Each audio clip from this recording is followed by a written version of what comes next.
રાજ્યમાં દારૂબંધીના કડક અમલ વચ્ચે પોલીસે વિવિધ જિલ્લાઓમાં દરોડો પાડી અને મોટી કાર્યવાહી હાથ ધરી છે। મહીસાગરના ખેમપુરના ખેતરમાંથી 607 બોટલ સાથે ₹1.53 લાખનો દારૂ ઝડપાયો હતો। આ તરફ સુરેન્દ્રનગરના વઢવાણમાં વાડીમાંથી દારૂનું આખું જ નેટવર્ક ચલાવવામાં આવતું હતું, જેને પણ પોલીસે ઝડપી પાડ્યો। શંખેશ્વર પોલીસે દરોડો પાડી અને 90 લીટર દેશી દારૂ અને વોશ સહિત ₹1.56 લાખથી પણ વધુનો મુદ્દામાલ અત્યારે જપ્ત કર્યો છે। અને બીજી તરફ વાત સુરતની પણ કરવી છે। સુરતના સરથાણામાં કારમાં ચોરી છુપેથી દારૂ વેચતા હતા હિતેશ સાલબારા, જેની પણ ધરપકડ થઈ છે। ઉપરાંત સચિન જીઆઈડીસી પોલીસે ₹26,000ના દારૂ અને બિયર સહિતના મુદ્દામાલ સાથે મચ્છીબેન ખલાસીની ધરપકડ કરી લીધી છે। દારૂબંધી વચ્ચે પણ રાજ્યના અનેક શહેરોની અંદર, જેને આપણે મેગા સિટી કહીએ છીએ, ત્યાંથી દારૂ ઝડપાવવાનો સિલસિલો હજુ પણ યથાવત છે। ભાવનગરના વર્તેજ પોલીસે કમળેજ ગામેથી રોયલ સ્ટેમ બ્રાન્ડના નકલી દારૂ સાથે જયકિશન ઉર્ફે જેકે ડાંગર નામના ઇસમને ઝડપી પાડ્યો છે। પ્રાથમિક તપાસમાં સામે કંઈક એવું આવ્યું છે કે લઠ્ઠાકાંડના મુખ્ય સૂત્રધાર ગૌતમ સોલંકીએ પહેલીવાર બનાવેલા 51 પેટી નકલી દારૂમાંથી હરદીપ મોરી મારફતે આરોપીએ 5 પેટી માલ ખરીદ્યો। લઠ્ઠાકાંડના સમાચાર મળતાની સાથે જ પકડાવાના ડરે જયકિશને ઘર પાસે 20 જેટલી બોટલો ફોડી નાખી હતી। પોલીસે ઘટના સ્થળેથી દારૂની 5 બોટલ અને ફોડેલી બોટલોના 20 ઢાંકણ કબજે કર્યા છે।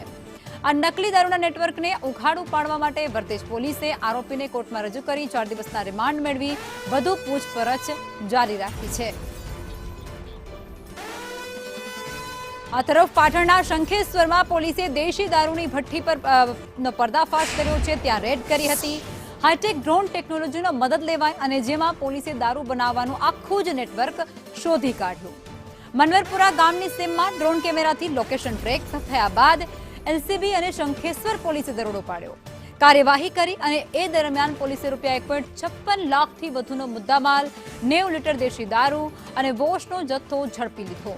સમગ્ર કાર્યવાહી દરમિયાન બુટલેગર અજીતજી ઠાકોરને પોલીસે ઝડપી લીધો છે અને ડ્રોનથી સ્થળનું લોકેશન ટ્રેક કર્યા બાદ પોલીસે દારૂ બનાવવાની ભઠ્ઠી સામે આ કાયદાકીય પગલું ભર્યું છે।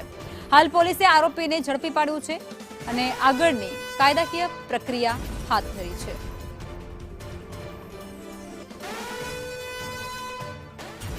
ભાવનગર લઠ્ઠાકાંડ બાદ દાહોદ પોલીસ એ સઘન એક્શન મોડમાં આવી ચૂકી છે।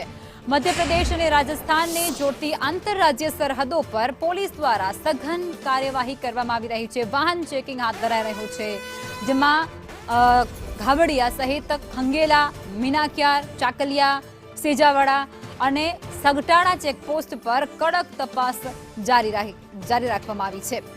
ગુજરાતમાં પ્રવેશતાની સાથે જ નાના મોટા એ તમામ વાહનોનું ઝીણવટભર્યું ચેકિંગ થઈ રહ્યું છે। હવે મહત્વનું આ બધા વચ્ચે એ બની રહે છે કે છેલ્લા 1 મહિનામાં પોલીસે 700 કિલોથી વધુ અફીણના જીંડવા પણ જપ્ત કર્યા છે, જ્યારે 2 કરોડથી વધુનો વિદેશી દારૂ પણ ઝડપી પાડવામાં આવ્યો છે। નકલી દારૂની ઘટના બાદ દાહોદ પોલીસ દ્વારા સરહદી વિસ્તારોમાં સતત પેટ્રોલિંગ કરી અને ચેકિંગની પ્રક્રિયા પણ ખૂબ તેજ કરી દેવામાં આવી છે।